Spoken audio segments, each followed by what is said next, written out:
Perkenalkan, nama saya Wulan Aprilia, NIM F1C41944 dari Prodi Biologi Fakultas Sains dan Teknologi Universitas Jambi dengan dosen pengampu yaitu Bapak Ade Adriadi SSI MSI. Jadi video ini dibuat dalam rangka untuk memenuhi tugas akhir kuliah struktur perkembangan dan tumbuhan. Baiklah, saya akan menyampaikan materi mengenai anatomi daun pada monokotil. Selamat menyaksikan.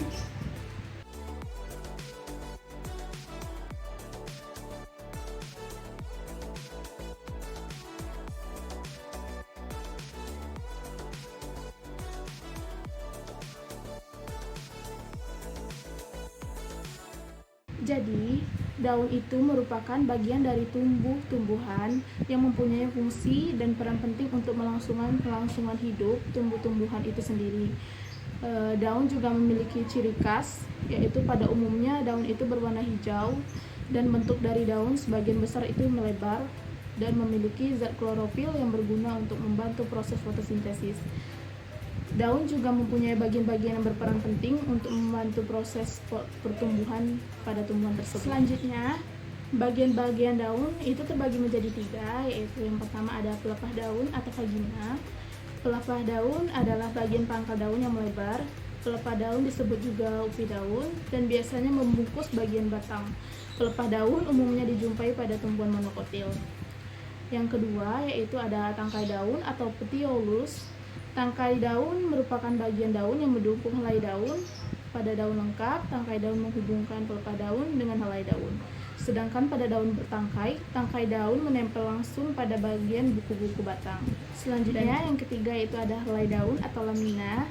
Helai daun berfungsi sebagai tempat berlangsungnya fotosintesis.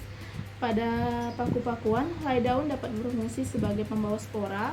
Helai daun sangat bervariasi, baik ukuran, bentuk, maupun warnanya. Adanya variasi tersebut banyak digunakan untuk membantu mengidentifikasi tumbuhan.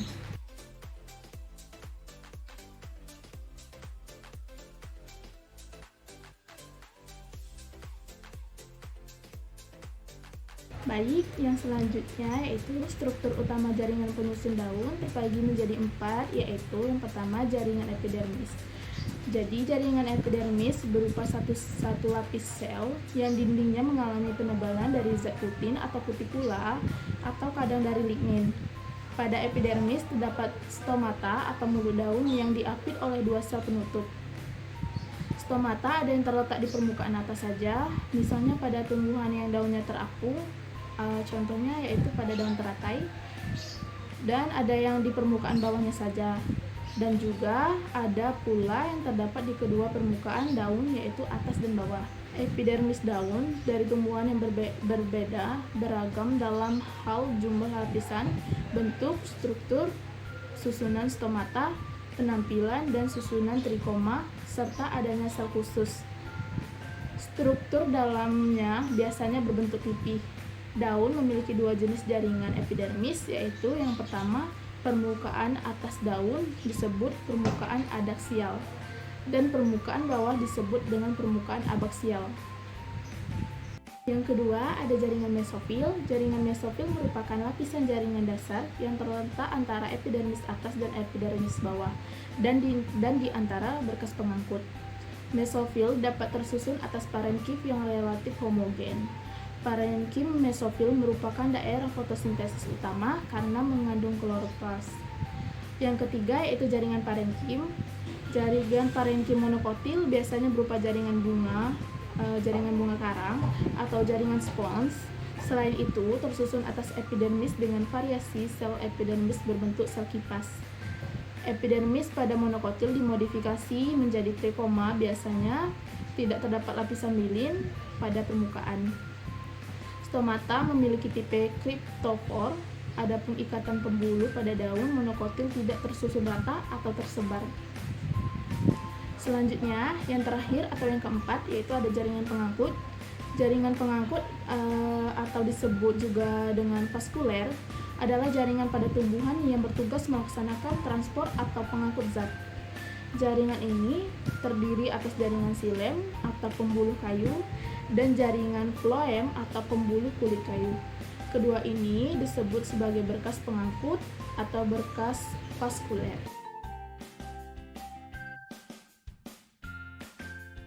Baik, selanjutnya perbedaan daun monokotil dan daun dikotil yaitu yang pertama, epidermis pada daun monokotil dan dikotil terdiri dari satu sel dengan penebalan zat putin kecuali pada ficus sp terdiri atas 2 sel.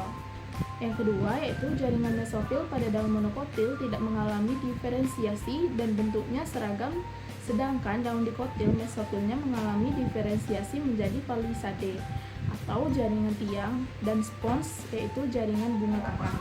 Yang ketiga, stomata pada monokotil berderet di antara urat daun, sedangkan dikotil terletak melapisi permukaan atas dan bawah daun. Yang keempat yaitu tumbuhan monokotil, berkas pembuluhnya terdiri dari xilem dan floem yang letaknya tidak teratur, serta tidak dijumpai kambium. Sedangkan tumbuhan dikotil memiliki berkas pembuluh yang terdiri dari xilem dan floem yang letaknya teratur, dan di antara xilem dan floem terdapat kambium.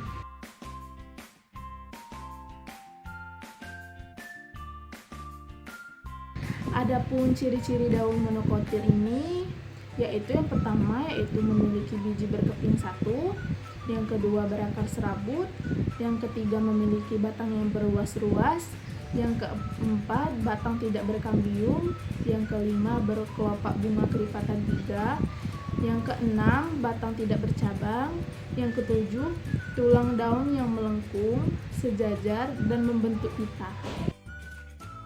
Baiklah, jadi saya akan menyampaikan kesimpulan dari anatomi daun monokotil, yaitu daun merupakan bagian dari tumbuhan yang sangat berperan penting untuk melangsungkan kelangsungan hidup tumbuhan itu sendiri.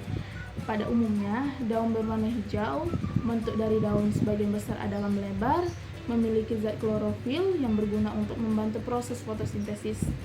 Bagian daun terdiri dari 3, yaitu tangkai daun, pelepah daun, dan helai daun. Sedangkan struktur utama jaringan penyusun daun terdiri dari jaringan epidermis, jaringan mesofil, dan jaringan parenkim, serta dengan jaringan penyangkut. Baiklah, mungkin hanya itu yang dapat saya sampaikan. Lebih dan kurangnya saya mohon maaf. Wassalamualaikum warahmatullahi wabarakatuh.